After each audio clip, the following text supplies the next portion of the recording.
श्री शिवाय नमस्तुभ्याम। हर हर महादेव। आज 2 फरवरी 2025 बसंत पंचमी का विशेष अवसर आपको देखने को मिल रहा है। पर बसंत पंचमी कई जगह 3 फरवरी 2025 को भी मनाई जा रही है।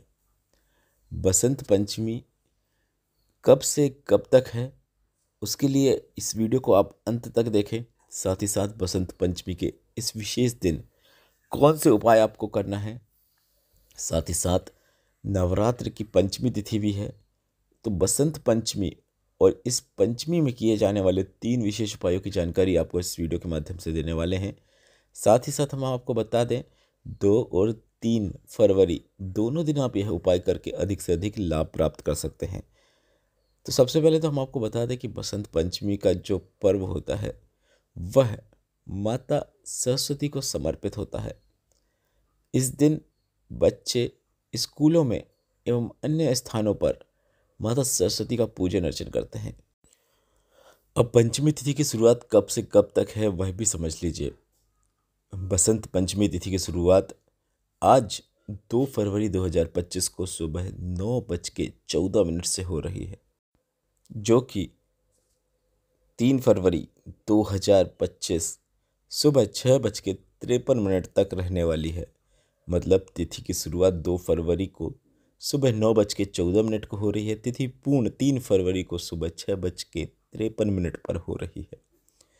ऐसे में उदय तिथि के अनुसार और कई जगह दिन में पूजन करने के अनुसार तिथि को लेकर सबके मन में असमंजस बना हुआ है।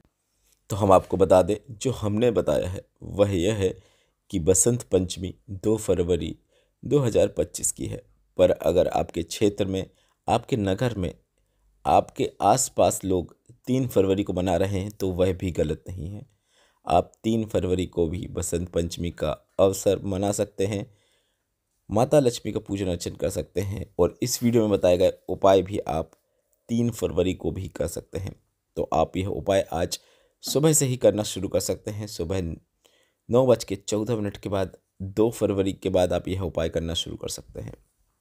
पहला उपाय, जो कि गुरुजी पंडित प्रदीप मिश्रा जी का बताया, बसंत पंचमी का एक विशेष रोग मुक्ति उपाय है। अगर आपके घर में कोई ऐसा व्यक्ति है जो बार बार बीमार पड़ जाता है या फिर उसकी बहुत दवाइयाँ चल रही हैं, पैसा दवाइयों में जा रहा है और उसे रोग मुक्ति भी नहीं प्राप्त हो रही है, उसे दवाइयाँ कार्य नहीं कर रही हैं, तो सबसे पहले तो आपको बता दें, डॉक्टर भी शंकर भगवान का ही रूप होते हैं। डॉक्टर का पूरा ट्रीटमेंट आपको लेना है। डॉक्टर जो जो कहे वह पूरा इलाज आपको करवाना है। उसके साथ ही साथ इस बसंत पंचमी के अवसर पर आपको एक सरल और आसान उपाय भी उस व्यक्ति के लिए करना है।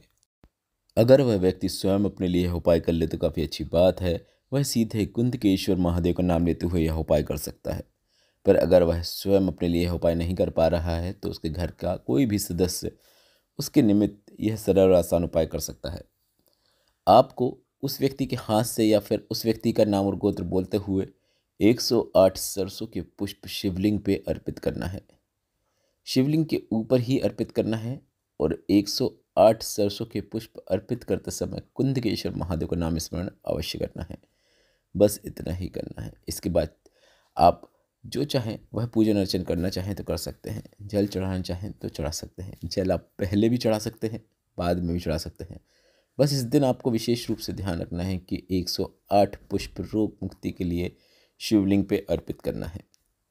अब अगर आपका घर का कोई बच्चा जो पढ़ाई में बार बार मन लगाने पर भी उसको याद नहीं हो पाता है, या फिर बहुत चंचल प्रवृत्ति का है, या फिर आपकी बात नहीं सुनता है, चिड़चिड़ा है, पढ़ाई के लिए नहीं बैठता है, या फिर उसकी एकाग्रता लग नहीं पाती है, बहुत चंचल मन है, जरा में ही वह इधर उधर उठकर चला जाता है, तो आपको यह विशेष और सरल और आसान उपाय करना है। बसंत पंचमी में बच्चों की एकाग्रता बढ़ाने के लिए, बुद्धि के विकास के लिए, माता सरस्वती की कृपा प्राप्त करने के लिए, भोलेनाथ की कृपा प्राप्त करने के लिए गुरुजी पंडित प्रदीप मिश्रा जी का बताया यह बच्चों के लिए बसंत पंचमी के दिन किए जाने वाला सबसे सरल और आसान उपाय है।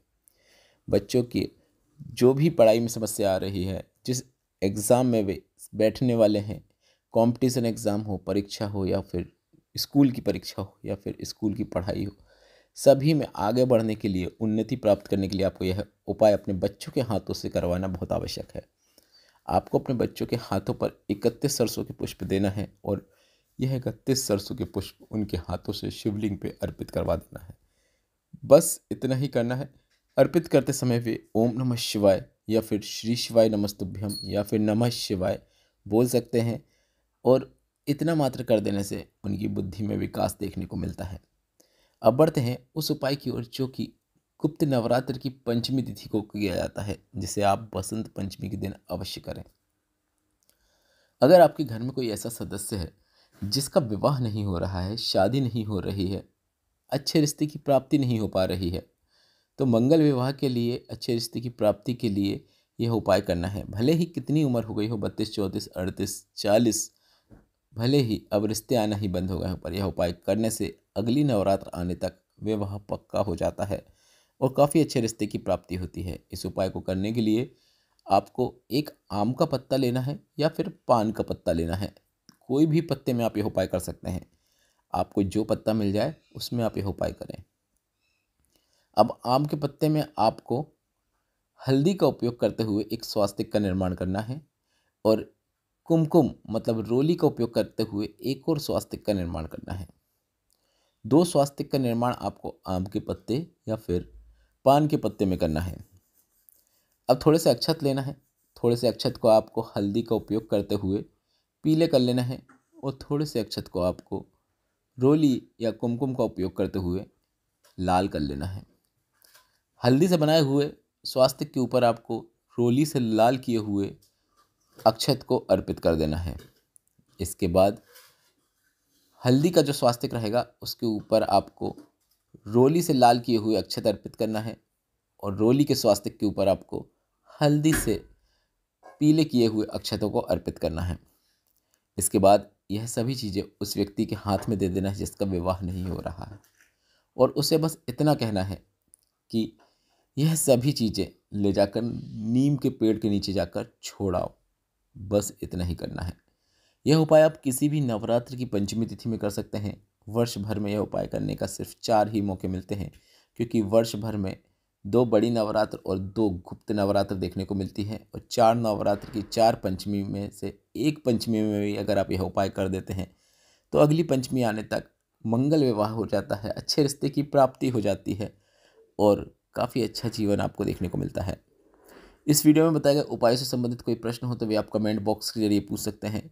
मेरे द्वारा दी गई जानकारी अगर आपको थोड़ी सी भी उपयोगी लगी हो तो इस वीडियो को लाइक करके कमेंट बॉक्स में श्री शिवाय नमस्तुभ्यम या फिर हर हर महादेव अवश्य टाइप कीजिएगा। यह बसंत पंचमी के उपायों का पार्ट 2 है।